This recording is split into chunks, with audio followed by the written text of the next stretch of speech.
लेखक शिवकुमार कुशवाहा। चंद्रगुप्त मौर्य एक साधारण बालक से महान सम्राट बनने की गौरवगाथा। प्रस्तावना। प्राचीन भारत में जब नंद वंश का शासन था, तब एक ऐसा बालक जन्मा जिसने अपने अदम्य साहस, बुद्धिमत्ता और संघर्ष से संपूर्ण भारत को एक सूत्र में पिरो दिया। ये कहानी है चंद्रगुप्त मौर्य की, जिन्होंने न केवल एक महान साम्राज्य की नींव रखी, बल्कि भारतीय इतिहास में एक स्वर्णिम अध्याय भी जोड़ा। भाग 1। साधारण बालक की असाधारण यात्रा। चंद्रगुप्त का जन्म 340 BC के आसपास हुआ था। उनके जन्म को लेकर कई मत हैं। कुछ कहते हैं कि वे मौर्य वंश के क्षत्रिय थे, तो कुछ का मानना है कि वे सामान्य परिवार में जन्मे थे। बाल्यकाल में ही वे अपने पिता को खो बैठे और उनकी माता ने बड़ी कठिनाइयों में उन्हें पाला। बचपन से ही चंद्रगुप्त में असाधारण प्रतिभा थी। वे कुशाग्र बुद्धि के थे और युद्धकला में निपुण होने की तीव्र इच्छा रखते थे। भाग्य ने उन्हें आचार्य चाणक्य से मिलवाया, जो एक महान राजनीतिज्ञ और अर्थशास्त्री थे। भाग 2। चाणक्य का मार्गदर्शन और नंद वंश का पतन। चाणक्य ने देखा कि चंद्रगुप्त में एक सच्चे शासक बनने की क्षमता है। उन्होंने चंद्रगुप्त को तक्षशिला में शिक्षा दी और उन्हें युद्धनीति, राजनीति और कूटनीति में पारंगत किया। उस समय मगध पर घनानंद का शासन था, जो एक क्रूर और विलासी शासक था। चाणक्य ने प्रण लिया कि वे घनानंद का अंत करेंगे और चंद्रगुप्त को राजा बनाएंगे। चंद्रगुप्त और चाणक्य ने धीरे धीरे एक शक्तिशाली सेना तैयार की।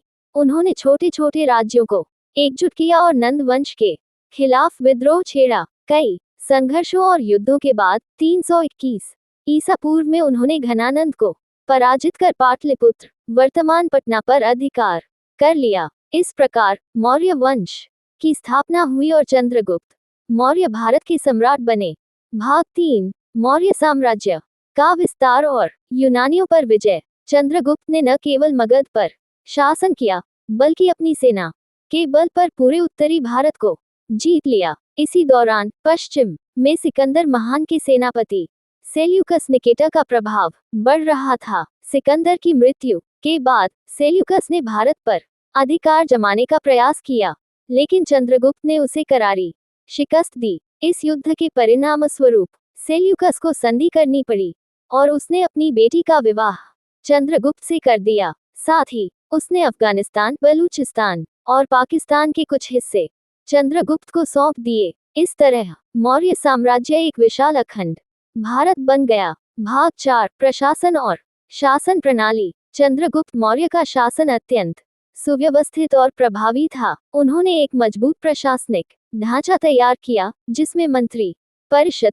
जासूस व्यवस्था और सुव्यवस्थित कर प्रणाली शामिल थी। उनके शासनकाल में कृषि को बढ़ावा दिया गया, व्यापार और सड़क व्यवस्था को सुधारा गया, एक विशाल सेना का निर्माण किया गया, न्याय व्यवस्था को मजबूत किया गया। उनके प्रधानमंत्री चाणक्य ने अर्थशास्त्र नामक ग्रंथ लिखा, जो शासन कला और कूटनीति का महान ग्रंथ माना जाता है। भाग 5। चंद्रगुप्त का जैन धर्म की ओर झुकाव और संन्यास। अपने जीवन के उत्तरार्ध में चंद्रगुप्त मौर्य जैन धर्म की ओर आकर्षित हुए। ऐसा माना जाता है कि उन्होंने अपने पुत्र बिंदुसार को गद्दी सौंप दी और स्वयं श्रवणबेलगोला कर्नाटक चले गए। वहां उन्होंने जैन मुनि भद्रबाहु के सानिध्य में कठोर तपस्या की और अंततः समलेखना, अन्न जल त्याग कर मृत्यु को प्राप्त करना के माध्यम से अपने जीवन का त्याग किया।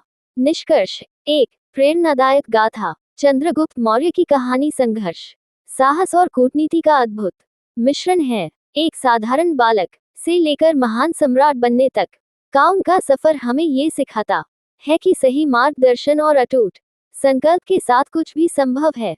उनका जीवन इस बात का प्रमाण है कि नेतृत्व, इच्छा शक्ति और रणनीति के माध्यम से कोई भी व्यक्ति इतिहास रच सकता है।